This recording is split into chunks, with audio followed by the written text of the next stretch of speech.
all dream of a world free from all forms of abuse, be it physical, psychological, economic, social, or sexual. A world where people's human rights are protected and their dignity intact. A safe space where our women and girls can flourish and prosper peacefully, alongside men and boys, sharing in and benefiting from societies that value their skills and appreciate their leadership.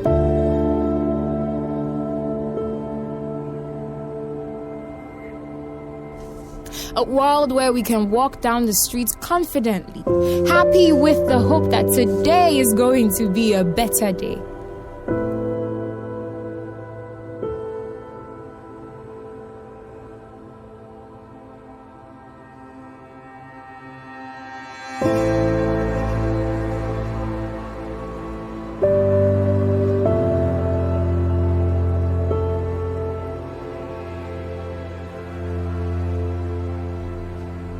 We don't have to live in constant fear. Every second we breathe, we shouldn't feel like our life is at risk.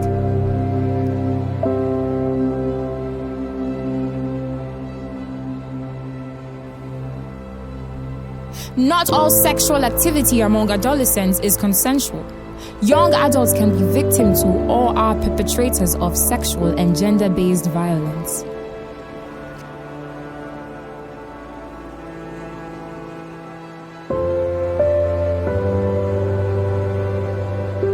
A significant percentage of girls and boys are raped or abused or taken advantage of by people they know and love and trust. Force and restraint are less likely to be involved. Instead, coercion, deceit, intimidation, bribery, threats, dishonoring personal boundaries, and misrepresentation of moral standards are more likely to be used by the perpetrator.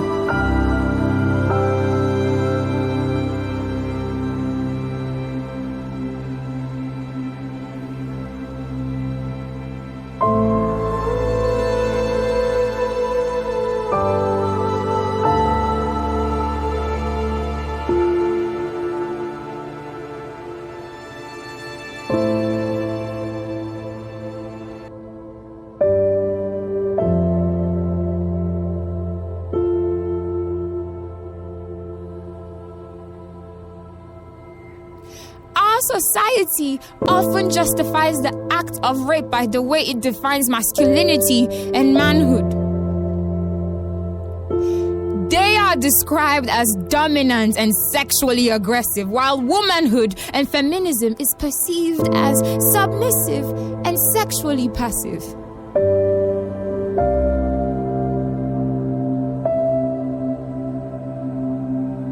In many instances, society turns to blame the victim and survivor instead of condemning the act, holding abusers responsible and referring them to the law.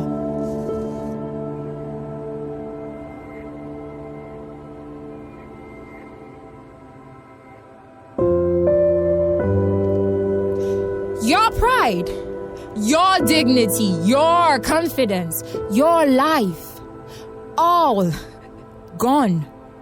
Your soul destroyed and your mind summoned to a place of endless darkness. The thoughts, the whispers, the heartbreak, the triggers, this much torture because of another person's selfishness, all of this because of another person's wickedness.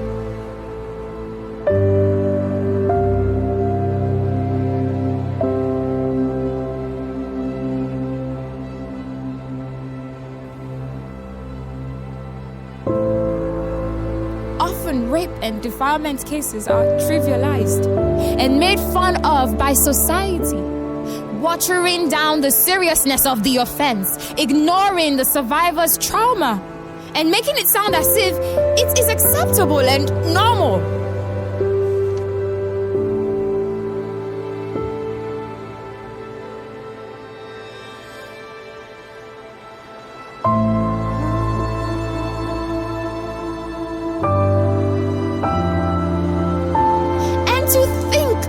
For every other crime, you are innocent until proven guilty. But the victim is a liar until proven honest. This should make us all wonder, what kind of a world are we living in?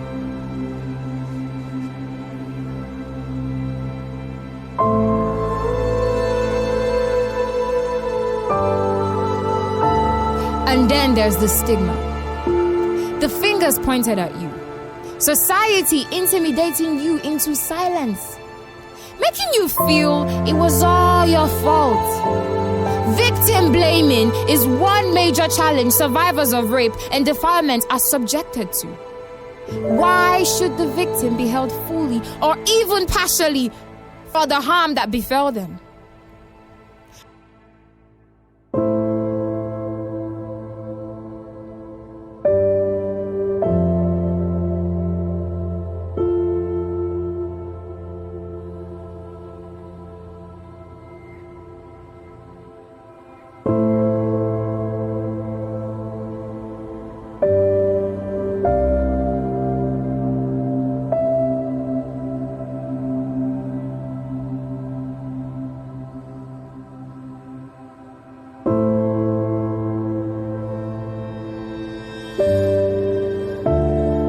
Most often, they are faced with harsh queries such as, "Why did you go there?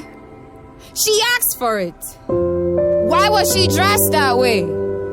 They also trivialize sexual assault by saying boys will be boys and making sexually explicit jokes.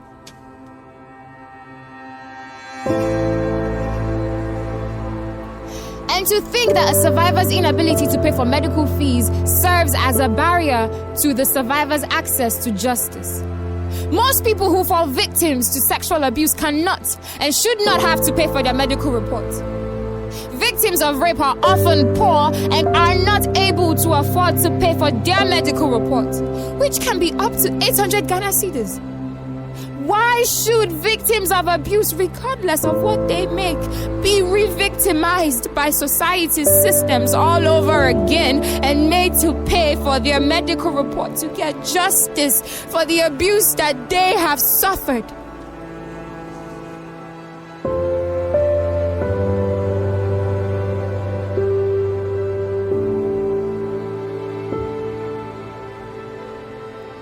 And at your lowest, when you can't help yourself, you go to the police and they can't help you either. Why? Because you don't have a medical report. All society does is tell the survivor of abuse all the things they shouldn't have done.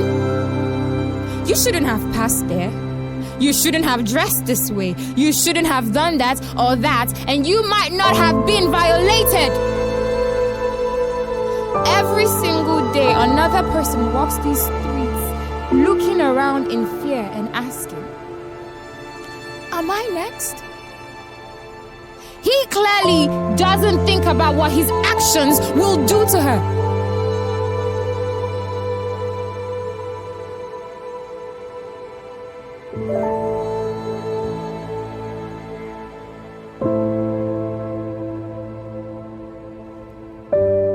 Almost every girl knows another girl who has a similar story. Most girls won't speak about it. The ones who find their voice are forced to believe they are attention seekers and liars. They are brainwashed into believing reporting will ruin the life of the perpetrator when he clearly did not think about what his actions will do to her. An innocent girl carries the shame that doesn't belong to her. And every night before she sleeps, she questions her sanity because somehow the darkness she endured continues to visit her. And nobody looks at her the same anymore.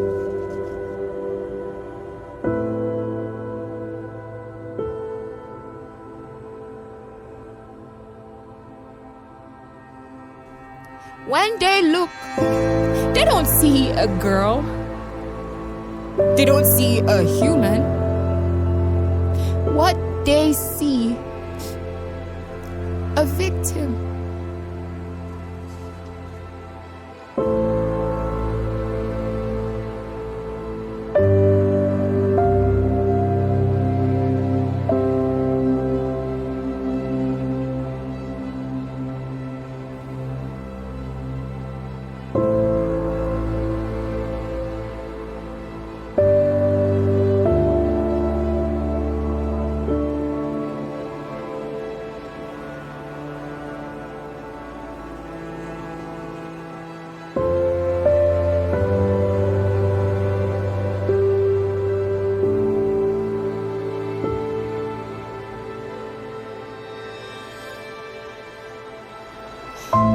systems and personnel who have done nothing to protect victims of domestic violence.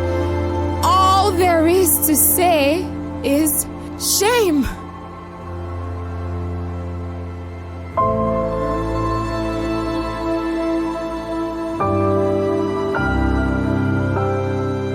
In cases of sexual abuse in Ghana, producing a medical report is critical to receiving justice, since it serves as a source of evidence in determining the incidence of sexual and gender-based violence, particularly rape and defilement. The absence of a medical report means there may be no evidence, and that makes it impossible to prosecute the alleged offender. Although the Domestic Violence Act 2007 at 732, Section 8.3 provides that a victim of domestic violence who is assisted by the police to obtain medical treatment is entitled to free medical treatment from the state. The reality on the ground sadly contradicts the provision in the Act. Victims and survivors are often asked to pay directly for the medical reports, which typically cost between 200 cedis and 800 cedis. Victims of rape and defilement are advised to follow these steps critically to access justice. Immediately report any act of rape and defilement to the police station. Gather, preserve, and present all materials that provides evidence of the crime to the police. You will be given a medical form by the police to be taken to the medical facility for medical tests and treatments. You can contact any NGO that works in the areas of human rights, reproductive health rights, and sexual and gender-based violence, or offers support to victims of rape and defilement for any assistance. On receiving the medical reports, please share the reports with the DOFSU or police personnel. The DOFSU or police personnel will then make an arrest based on evidence in the reports. The police will process the perpetrator before a court. The court pronounces the verdict of the case based on the outcome of the court's proceedings.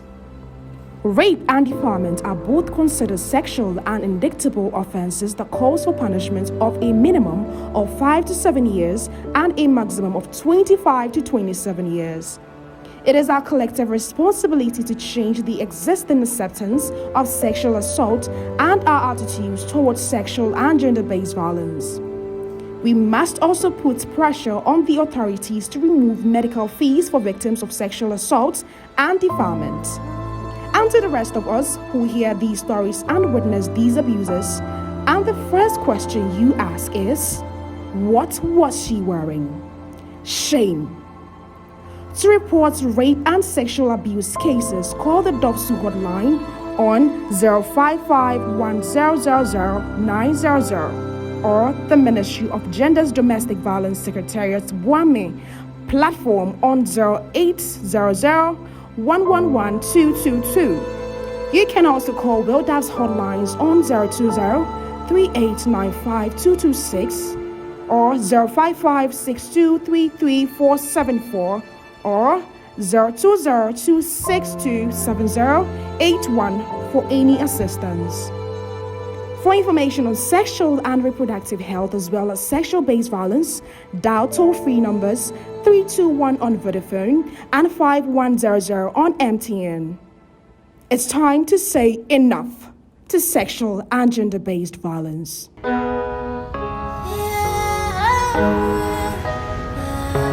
Yo, DJ Cass. More sound? What's up, Pedia? And you right now, say you want another round. Another round. You want another round. Enough of your bullshit. No more telling stories. Telling me I got you mad, that's why you hurt me like this. Could I be your mother? Could I be your sister? Could I be your daughter? Stop petting me, your brother. Blood on my lips, I taste you like my dinner. Tears on my face, I drink you like a sauna. Why you like this? Why you